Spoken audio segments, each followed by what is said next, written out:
नमस्कार, news state पर आप सभी का स्वागत है। मैं हूं आपके साथ शुभेंदु सिंह। आपके मुद्दे में आज बात करेंगे मध्य प्रदेश छत्तीसगढ़ की, जहां विधानसभा चुनाव से पहले आदिवासी वोटर्स को लुभाने की कांग्रेस बीजेपी में होड़ मच चुकी है। मध्य प्रदेश में 47 सीटें आदिवासियों के लिए रिजर्व हैं, लेकिन 80 से ज्यादा सीटों पर आदिवासी वोटर्स अहम भूमिका निभाते हैं। छत्तीसगढ़ में 90 में से 29 सीटें आदिवासियों के लिए रिजर्व हैं और 50 सीटों पर ये अहम रोल अदा करते हैं। और आज चर्चा इसी मसले पर कि आदिवासी पर क्या चुनावी दाव वाकई में दोनों पार्टियों को जिता पाएगा।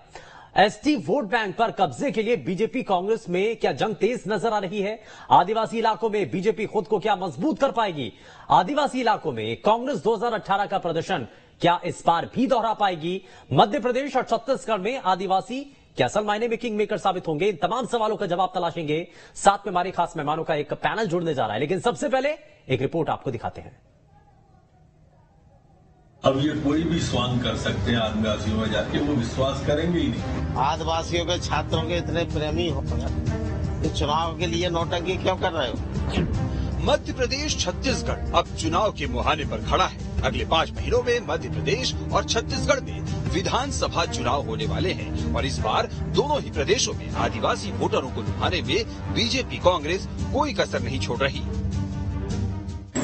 कांग्रेस की मानसिकता प्रारंभ से, चाहे वो शिवराज सिंह जी चौहान के जितने आदिवासी हितैषी है, कमलनाथ जी उतने हितैषी कभी हो नहीं सकते। इन्होंने शिवभान सिंह सोलंकी जी को मुख्यमंत्री बनने दिया कमलनाथ जी की पार्टी ने। इन्होंने दलवीर सिंह के साथ उपेक्षा का भाव अपनाया। इन्होंने जमुना देवी जी को कभी मुख्यमंत्री नहीं बनने दिया। कमलनाथ जी मुख्यमंत्री बने तो उमंग सिंगार जी की क्या हालत की, ये सारे आदिवासियों को मालूम है चारों तरफ से। अब सवाल उठता है कि आखिर मध्य प्रदेश छत्तीसगढ़ में आदिवासी फैक्टर इतना अहम क्यों है। तो दरअसल मध्य प्रदेश की 230 विधानसभा सीटों में से 47 सीटें आदिवासियों के लिए रिजर्व है। वहीं छत्तीसगढ़ में 90 विधानसभा सीटों में से 29 सीटें आदिवासियों के लिए रिजर्व है। मध्य प्रदेश की 29 लोकसभा सीटों में से 6 सीट रिजर्व है, जबकि छत्तीसगढ़ की 11 लोकसभा सीटों में से 4 सीट आदिवासियों के लिए रिजर्व है। मध्य प्रदेश में 22% वोटों के साथ करीब 84 सीटों पर आदिवासियों का प्रभाव है। वहीं छत्तीसगढ़ में 32% वोटों के साथ करीब 50 सीटों पर आदिवासी फैक्टर अहम है। तो सीटों के समीकरण बता रहे हैं कि मध्य प्रदेश और छत्तीसगढ़ में सियासी दलों को आदिवासियों की इतनी चिंता क्यों सता रही है। दरअसल शुक्रवार यानी 9 जून को भगवान बिरसा मुंडा की पुण्यतिथि है। लिहाजा मध्य प्रदेश में जहां बीजेपी कांग्रेस ने कई कार्यक्रम किए, वहीं छत्तीसगढ़ में बीजेपी ने आदिवासी पुरखौती सम्मान यात्रा की शुरुआत की। बहरहाल बात करें मध्य प्रदेश में आदिवासी वोटों की तो 2003 के विधानसभा चुनाव में कांग्रेस को 26.12% और बीजेपी को 36.18% आदिवासियों के वोट मिले थे। वहीं 2008 के विधानसभा चुनाव में कांग्रेस को 35.96%, बीजेपी को 38.90% एसटी वोट मिले। वहीं 2013 के विधानसभा चुनाव में कांग्रेस को 40.23% और बीजेपी को 43.51% एसटी वोट मिले। इसी तरह 2018 के विधानसभा चुनाव में कांग्रेस को 42.99% और बीजेपी को 38.96% एसटी वोट मिले। तो आंकड़े बता रहे हैं कि चाहे छत्तीसगढ़ हो या मध्य प्रदेश, आदिवासी वोट बैंक कभी कांग्रेस तो कभी बीजेपी की ओर खिसकता रहा। और एमपी छत्तीसगढ़ का चुनावी इतिहास बताता है कि आदिवासी वोटर जब किसी पार्टी की तरफ शिफ्ट हुआ तब सरकार उसी दल की बनी है। अब देखना दिलचस्प होगा कि 2023 के विधानसभा चुनाव में मध्य प्रदेश छत्तीसगढ़ में आदिवासियों का साथ किसे मिलता है और कौन सत्ता का किंग बनता है। Team news state. तो ये तो साफ है कि सत्ता के रास्ते, अगर आपको सत्ता तक पहुंचना है तो जिस रास्ते से होकर के गुजरना है वो आदिवासी वोटर्स के बीच से होकर के गुजरता है। और इसी सवाल के साथ कार्यक्रम को जरा आगे बढ़ाते हैं। हमारे साथ इस बीच कुछ खास मेहमान हैं, जरा आपको मिलवाएं उनसे। कांग्रेस पार्टी से विधायक वाल सिंह मेड़ा जी हमारे साथ कार्यक्रम में जुड़ चुके हैं। भारतीय जनता पार्टी से विधायक पहाड़ सिंह कन्नौज जी हमारे साथ कार्यक्रम में हैं और हमारे साथ जयस पार्टी से नेता रविराज बघेल जी हमारे साथ कार्यक्रम में जुड़ चुके हैं और वरिष्ठ पत्रकार नरेंद्र सिंह हमारे साथ कार्यक्रम में जुड़ चुके हैं। सभी का बहुत स्वागत है। लेकिन मैं जरा शुरुआत कर रहा हूं वाल सिंह मेड़ा जी आपसे ही। अगर छत्तीसगढ़ में देखा जाए, आदिवासी वोटर्स ने आपका साथ दिया, छत्तीसगढ़ में आपकी सरकार बनी, और जिस तरीके से 2018 के परिणामों को भी देखा जाए तो मध्य प्रदेश में आपके ऊपर भरोसा जताया, आपका साथ दिया, तो आपको सत्ता पर भी बिठाया, लेकिन वापस से बाद में जो परिस्थितियां बनी वो अलग बात है। आपको लगता है कि इस बार जो वोटर्स हैं, खास करके आदिवासी वोटर्स, वो कांग्रेस पार्टी की तरफ जाएंगे, और उसके पीछे कारण क्या होगा, बड़ा फैक्टर क्या है, आदिवासी आपके साथ क्यों जाएंगे?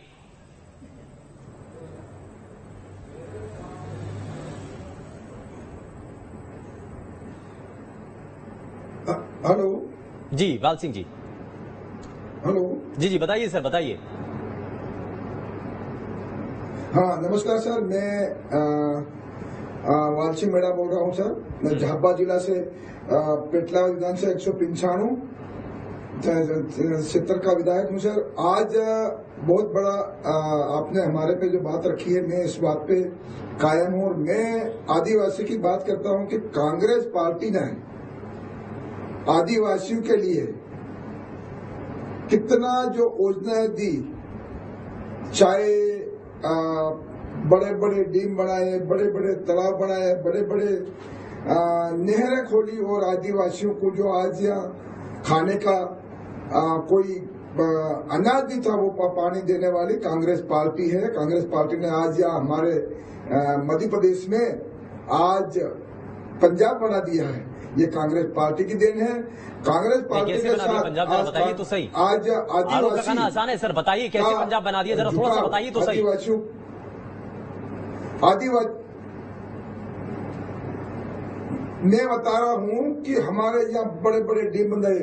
आज पेटलावद में ढूंढ लो, माही परियोजना पूरे गांव में आज गांव में पानी दे रहे हैं। ये हमारे पूर्व मुख्यमंत्री अर्जुन सिंह की देन है, और हमारे पूर्व मुख्यमंत्री सर 15 नवंबर को जनजातीय गौरव दिवस के तौर पर मनाने का ऐलान किया गया है।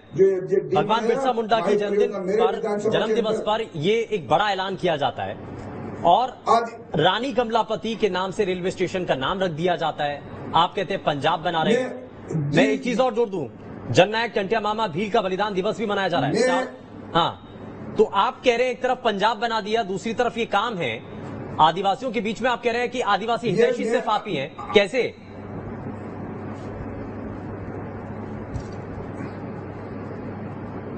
आदिवासियों को जो स्कूलें खोली है, पढ़ाई खोली है, पढ़ाई के लिए फलिए में स्कूल खोली। हमारे पूर्व मुख्यमंत्री डीके सिंह ने पंचायती राज लागू किया, तो आदिवासी का भला हुआ हमारे मध्य प्रदेश के आदिवासियों की।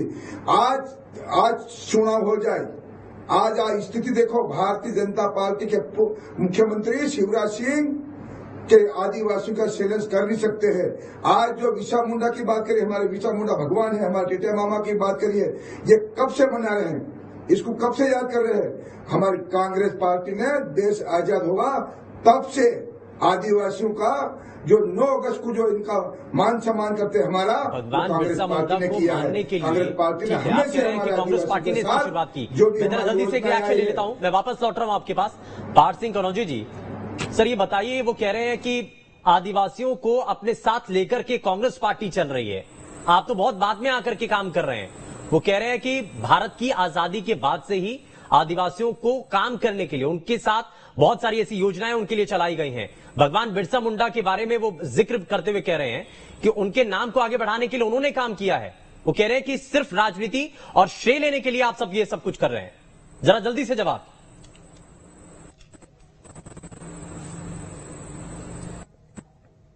मैं आप सभी को प्रणाम करता हूं।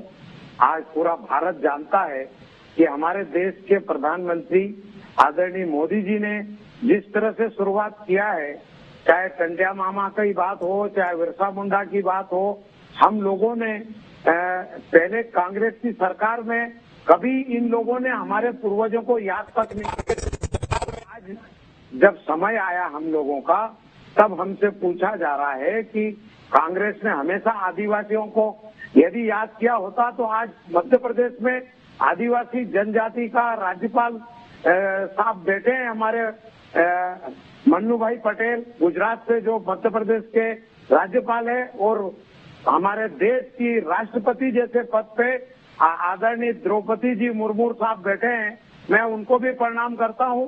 और हमारा सौभाग्य है, हमारे भाग्य आदिवासियों का कि इतनी बड़ी बड़ी सीट पे हमारे लोगों को जगह मिली है। मैं पुनः आपको धन्यवाद देता हूँ। कांग्रेस पार्टी के नेता तो नकार रहे हैं ना, वो कह रहे हैं कि अकेले आपने काम नहीं किया है, आजादी के बाद से वो भी इस काम को करते आ रहे हैं।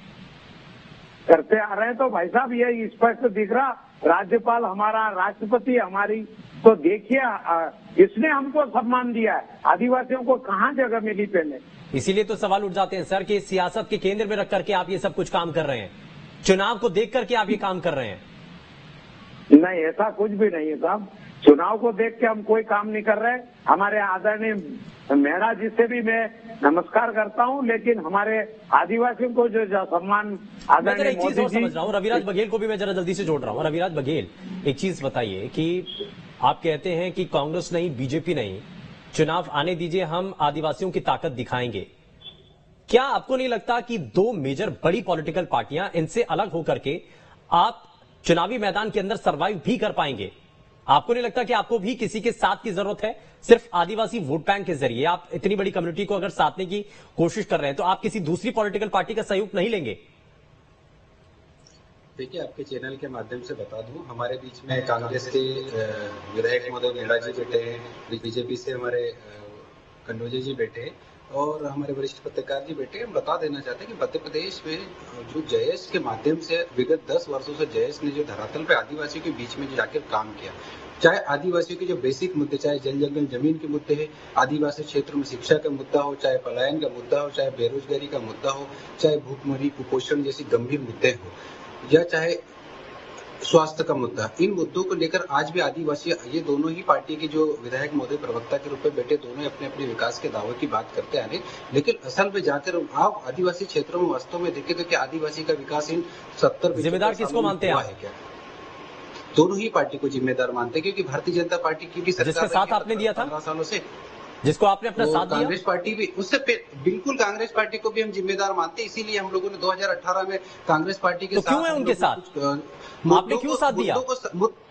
कांग्रेस पार्टी के मुद्दों के साथ हम लोगों ने 2018 में उनके साथ चुनाव लड़ा था, लेकिन 2018 में चुनाव लड़ा और जो आदिवासियों के समाज के जो मुद्दे थे, उन मुद्दों को भी कांग्रेस पार्टी ने कहीं न कहीं दरकिनार किया। इसी के चलते जयेश ने 2018 के क्या करेंगे आप? स्वतंत्र रूप से नेतृत्व। मैं सीधा सा सवाल आपसे पूछ रहा हूं सर, आप कह रहे हैं आपने बीजेपी के ऊपर भी आरोप लगाया, आप कांग्रेस को भी आप कह रहे हैं कि उन्होंने आदिवासियों के लिए कुछ नहीं किया, तो जयेश क्या करने जा रही है फिर?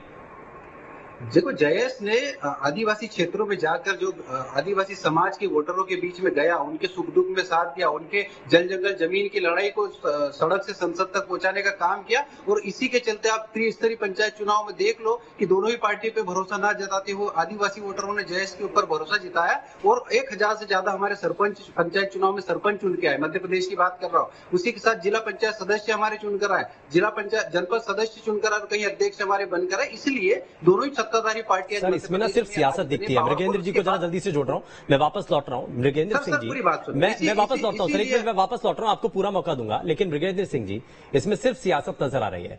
आदिवासियों का हितैषी बीजेपी, कांग्रेस जय सभी बता रहे हैं, लेकिन क्या असल मायने में आदिवासियों का जो उत्थान और उनके लिए जो काम होना चाहिए था, क्या वो हो पाया है?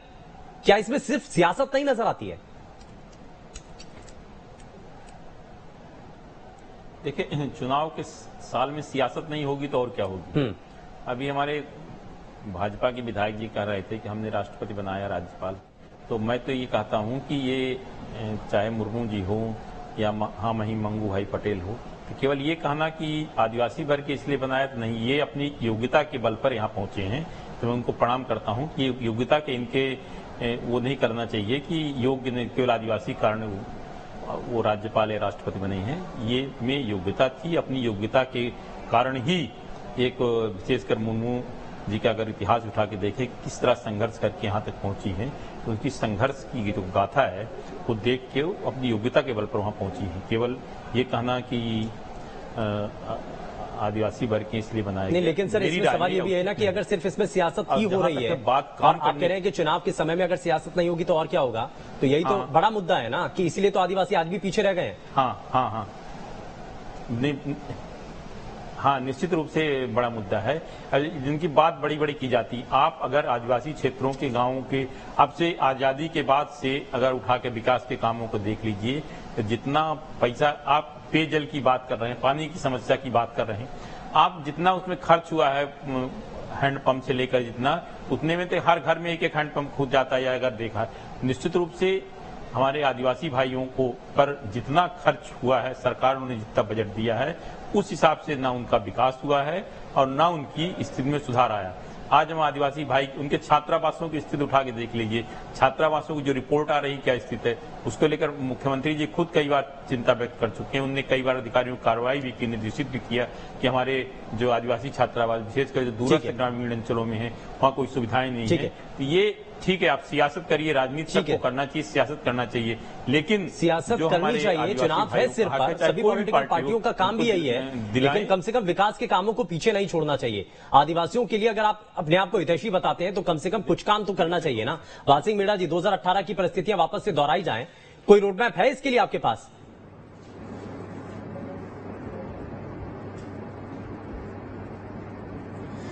मैं आपके माध्यम से मेरे साथियों से कहना चाहता हूं, मेरे आदिवासी भाई जिसके वाले बोल रहे थे इनको भी धन्यवाद देता हूं। भारतीय जनता पार्टी के जो हमारे नेता बोल रहे, मैं सिर्फ ये कहना चाहता हूं,